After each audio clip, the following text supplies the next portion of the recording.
Hello friend, welcome back. Financial freedom at 30s की इस journey में हम आज एक और एग्जांपल लेके आए हैं।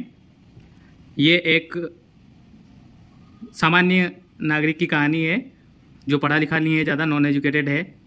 एक दुकान पर काम करता है, 15,000 रुपये महीना इसको पेमेंट मिलता है। इनका सवाल है, ये भी फाइनेंशियल फ्री होना चाहते हैं 40 की एज में और करोड़पति बनना चाहते हैं। तो सबसे बड़ी बात तो यह है कि ये कुछ चाहते हैं तो फिर जहाँ चाह वहाँ राह ज़रूर मिलती है। तो क्या ये पॉसिबल हो पाता है कि ये गरीबी से निकलकर अमीरी की तरफ अपना सफ़र पूरा कर पाते हैं या नहीं? चलिए शुरू करते हैं। कहानी है नितिन की।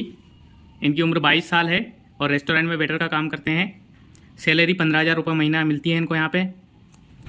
इनका सवाल है, क्या मैं भी कभी अमीर बन सकता हूँ, फाइनेंशियली फ्रीडम पा सकता हूँ, या सिर्फ ये पैसे वालों या नौकरी वालों के ही चोचले हैं? तो आइए समझते हैं। ऐसी कंडीशन में समस्या ये आती है कि आपके पास कोई जॉब नहीं है, आप वेटर की भी या कोई भी ऐसी छोटी मोटी नौकरी कर रहे हैं, अनएजुकेटेड हैं, तो शादी में भी समस्या आती है और बाकी चीज़ों में भी समस्या आती है। समाज में कोई रेपुटेशन नहीं होती है। तो कठिन हालातों से अभी ये गुजर रहे हैं। इनके पास अभी अपना घर, खुद का कोई घर नहीं है, अपनी कोई कार नहीं है, फ्यूचर की कोई प्लानिंग नहीं है, पर है तो एक चीज़, सीखने का जज्बा, और ये समझना चाहते हैं कि मैं क्या कर सकता हूँ। तो उनके लिए हमने एक फाइनेंशियल प्लानिंग बनाई है, वो मैं यहाँ शेयर करता हूँ। नितिन की अभी सैलरी 15,000 है और उम्र 22 साल है। तो सबसे बड़ा प्लस पॉइंट तो यही है कि बहुत जल्दी उन्होंने 22 साल की उम्र में ये सोच लिया है और अभी से ये समझ में आ गया है कि आगे का जीवन अगर अच्छे से काटना है तो आज से ही सोचना पड़ेगा। खर्च इनका अभी करंटली 0 है क्योंकि पिताजी के घर में अभी रहते हैं और खाना पीना सब वहीं से होता है। 2,000 रुपये पर्सनल खर्चा हो जाता है, बाकी सारी सेविंग भी हो जाती है। तो अब इनके पास पॉजिटिव पॉइंट यह है कि कोई कॉस्टली फ़ोन की EMI इनके चल नहीं रही है, बाइक कार की EMI चल नहीं रही है, खाना पीना भी अभी रहना और खाना पिताजी के घर में है तो उसका भी कोई ज़्यादा खर्चा होता नहीं है। आगे की प्लानिंग इन्होंने सही समझ पे जो सोचा है उसके हिसाब से हम बना के देते हैं। कुछ दिन शौक मस्ती को कंट्रोल करना है और सेविंग पे ज़्यादा ध्यान देना है। 2,000 की जगह 5,000 पर्सनल खर्च करो, घर वालों के भी जो है हेल्प करो, और 10,000 उसमें से जो बचते हैं सैलरी में से उनको इन्वेस्ट कीजिए। सिर्फ 8 साल तक, ज़्यादा लंबा चौड़ा कुछ करना नहीं है। 8 साल आप जब इन्वेस्ट करोगे इस 10,000 को, तो अब आपकी उम्र 8 साल बाद बता देते हैं, अब आपकी उम्र 30 साल हो चुकी है और नितिन की वेल्थ 20 लाख हो जाएगी। 30 साल की उम्र हो चुकी है, यानी शादी का आप खर्चा है। तो शादी में पिताजी जो करेंगे वो करेंगे ही सही, घर वाले अपनी तरफ से 5 लाख का कंट्रीब्यूशन दीजिए। और मेरी सलाह है कि बहुत ज़्यादा खर्च मत कीजिए, यानी 5 लाख आप कंट्रीब्यूट कर रहे हैं तो 5 लाख पिताजी कर देंगे, 10 लाख काफ़ी है। इस कंडीशन के हिसाब से बहुत ज़्यादा खर्चा करना की मैं सलाह नहीं दूंगा। तो आपके पास वेल्थ बच जाएगी 15 लाख रुपए। जो आप 10,000 की SIP कर रहे थे वो 20 लाख हो चुकी थी वेल्थ, और उसमें से 5 लाख आपने खर्च कर दिए तो 15 लाख बच जाएंगे। सैलरी अब 20,000 हो जाएगी। महंगाई के हिसाब से 8-10 साल में इतना तो बढ़ेगा, भले वो छोटी से छोटी जॉब भी हो। उम्र 30 साल हो चुकी है। अगले 10 साल तक इनको क्या करना है? 30 साल की उम्र हो चुकी है, शादी हो चुकी है, खर्च अब इनको अलग घर ले लिया इन्होंने तो रेंट के 7,000 हैं, ग्रोसरी के 6,000 हैं, नेटफ्लिक्स मोबाइल बिल 2,000 है, टोटल खर्च 15,000 हो जाता है। और कुछ साल बाद बच्चे भी हो जाएंगे तो 20,000 की सैलरी में से 17,000 वैसे ही खर्च हो रहा है, 3,000 और एक्स्ट्रा कोई खर्च मान लेते हैं, यानी कि इनके पास इन्वेस्ट करने के लिए अब कुछ बचेगा नहीं।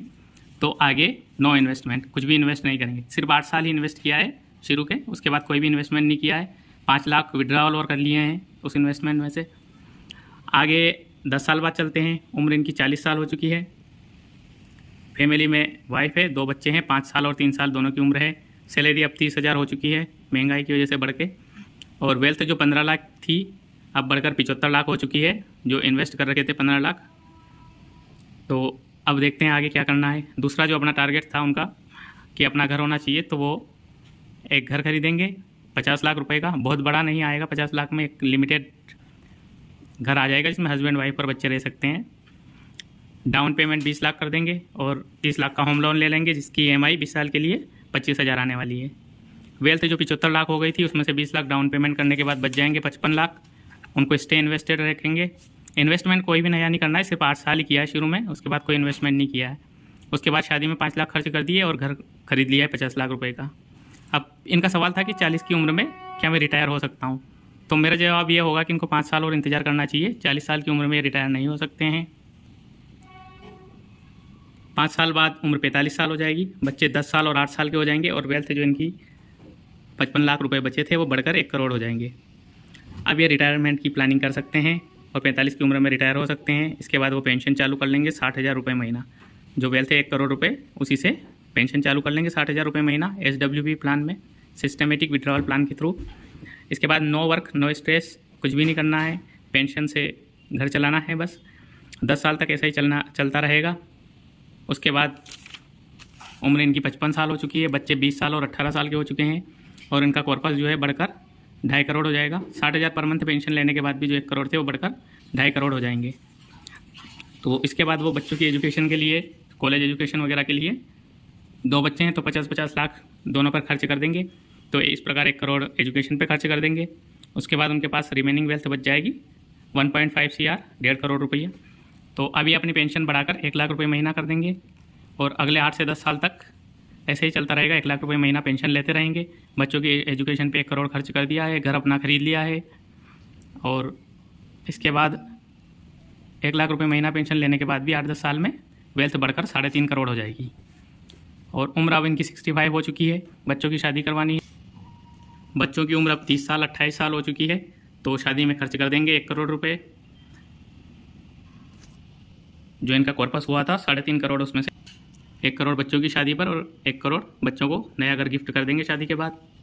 उसके बाद उनके पास रिमेनिंग रह जाएंगे 3.5 करोड़ में से 1 करोड़ शादी में, 1 करोड़ घर गिफ्ट करने में, तो बच जाएंगे 1.5 करोड़। इसके बाद वो पेंशन बढ़ाकर 1.40 लाख रुपये महीना कर लेंगे, लगभग 1.5 लाख रुपये महीना। अब खर्च कुछ नहीं है, रेंट नहीं देना है, घर अपना है, बच्चों की एजुकेशन हो चुकी है और उनको घर भी गिफ्ट कर दिया खरीद के। केवल हस्बैंड वाइफ का खर्चा बचता है, तो 1.5 लाख रुपये महीना बहुत ज़्यादा होता है। खूब आराम से एंजॉय करते हुए अपना रिटायरमेंट लाइफ जिएंगे और हर 5 से 10 साल बाद पेंशन को डबल करते रहेंगे, तो भी कभी भी ये जो वेल्थ है ख़त्म नहीं होएगी और अंत में जाते जाते नॉमिनी को ट्रांसफ़र कर जाएंगे। तो हमने जो फाइनेंशियल प्लानिंग बनाई है इसके हिसाब से क्या है कि एक अनएजुकेटेड, जो कम पढ़ा लिखा है, बिना पढ़ा लिखा हुआ आदमी था, कोई भी ऑर्गेनाइज्ड जॉब नहीं कर रहा था, किसी दुकान पे काम करता था 15,000 रुपये महीना में, पर थोड़ी सी फाइनेंशियल नॉलेज और प्लानिंग के जरिए वो क्या क्या अचीवमेंट करता है। खुद की शादी में 5 लाख का खर्च कर देता है, अपना घर बना लेता है 40 की उम्र में, 50 लाख जो है 50 लाख कीमत का अपना घर खुद का खरीद लेता है। रिटायरमेंट अर्ली 45 साल की उम्र में रिटायर भी हो जाता है। 60,000 रुपये महीना पेंशन लेने लग जाता है। बच्चों की एजुकेशन में 1 करोड़ रुपये खर्च करता है, बच्चों की शादी में भी 1 करोड़ रुपये खर्च करता है और बच्चों को घर गिफ्ट करने में भी 1 करोड़ रुपये खर्च करता है।